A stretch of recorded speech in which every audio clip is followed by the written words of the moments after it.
Welcome sa Durs 2.0. Fresh at nagbabagang happenings ba ang hanap mo? Mga padabarkads man yan o mga trending topics? Pwes, sagutin natin yan.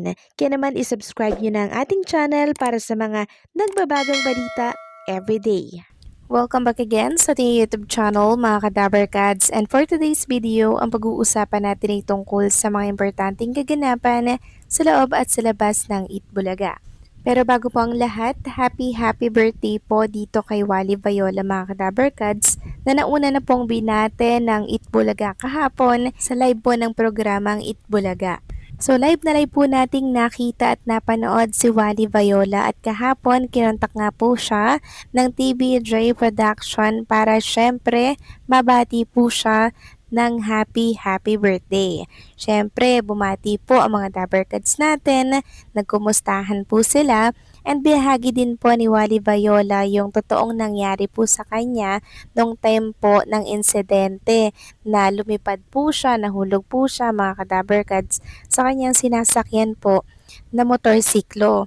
So after niya daw po mga Kadabarkads na bumagsak, ilang minuto daw po siyang nawalan ng malay. Bale, ginising lamang siya mga kadabarkads sa mga rescuer kasi 'di ba bawal na bawal pong natutulog yung nauntog, yung nalaglag dahil pangit po yun mga kadabarkads. Kung baga baka po may mangyaring masama pag nagtuloy-tuloy po yung tulog ni Mr. Wally Viola at mabuti na lamang nagising po siya agad nung time na yun. Pero masakit daw po yung kanyang dibdib nung time na yun at nahihirapan daw siya na makahinga. Lubos nga po ang pasasalamat ni Dabarkads Wally Viola dahil pinag-adya po siya ng Panginoong may kapal mga kadabarkads. Kaya kahapon emosyonal po si Mr. Wally Viola na humarap po sa mga Dabarkads natin, and also ang mga Itbulaga host din po ay nagpapasalamat dahil na-survive po ni Wally Viola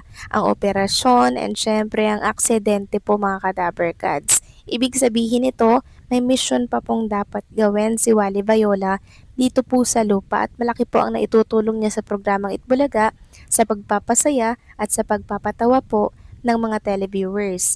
So within 3 months makakabalik na po itong si Mr. Wally Viola at pipilitin at sisikapin niya daw po na makabalik soon sa programang Itbulaga. Muli, happy birthday Wally Viola at sana ay mabilis na ang iyong pagaling.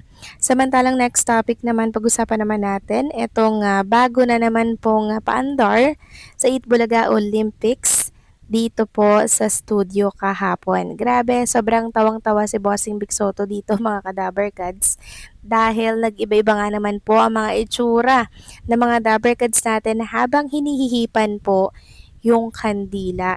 Nauuwi na po dyan itong si Mang Domeng na talaga namang tawang-tawa si Bossing Vic Soto. Maging ang mga televiewers natin, tawang-tawa din po sa mga itsura po nila mga kadabarkads. Tingnan nyo naman yung itsura din ni Alan Kay, ni Karen, Maine Mendoza talaga, and syempre Paulo Ballesteros, si Yul, Jose Manalo, and si Ian Red. Tawang-tawa ang mga timbahay mga kadabarkads.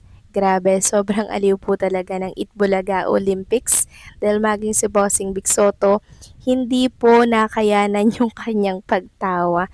Maging sa camera, hindi po talaga maitago mga kadabarkads. At sa bagong paandar nga na yan, bumalo lang naman po ng milyon-milyon na mga viewers or views ng reels ng Itbulaga. So kay Maine Mendoza may 2.9 million, yung kay Jose may 622k, and yung pagtawa nga ni Bossing Vic Soto dito, di niya na po makayanan yung mga nakikita niya, 500,000. Grabe mga kadabarkad, sobrang nakakaaliw talaga ang programang Itbulaga dahil lagi po sila mga bagong paandar kaya hindi po nasasawa ang mga televiewers natin. Samantalang next topic naman, may anunsyo po si Bossing Vic Soto bago po matapos ang programang Itbulaga kahapon. So, meron po silang pag ganito, ibida nyo daw po yung inyong mga nanay. Halimbawa, #ibi wala kayo sa nanay ko. So, wala kayo sa nanay ko dahil ganto. O yan, kayo na lang po yung magdudugtong nun mga kadabarkads. Tapos yung mapipili, syempre may pagkakataong ma-flex kayo dito sa Itbulaga at pwede kayong manalo mga Kadaber Gods. Wala kayo sa nanay ko dahil for example, ginagawa niya lahat para kami ay maisalba sa kahirapan, or pwede rin wala kayo sa nanay ko dahil ang gabi ay ginagawa niyang umaga. Mga ganyan mga Kadaber Gods, no? Kayo na po ang bahala basta yung mga hindi po pangkaraniwan na ginagawa ng inyong mga magulang para po sa ating mga anak. Samantalang next topic naman, pag-usapan naman natin ang tungkol po dito sa napapabalita po na usap-usapan tungkol po sa isang noontime show na aakupahin na din daw po ang Sunday noontime slot. Grabe naman yan. From Monday to Sunday, meron pong isang noontime show. Sabi nga dito, trending rumors, usap-usapan ngayon na ang It's Showtime daw ay ukupahin ang Sunday noontime slot kapalit ng ASAP simula May 17.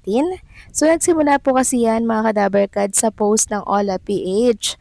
Sabi dito, It's Showtime every Sunday.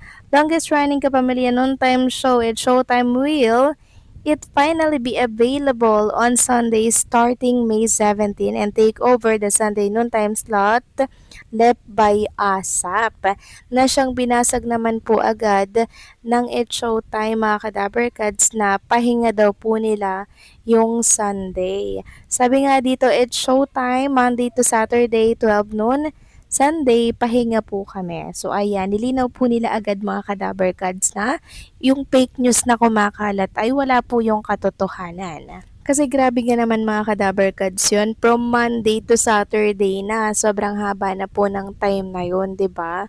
Pag Sunday naman, syempre pahinga naman ng mga host.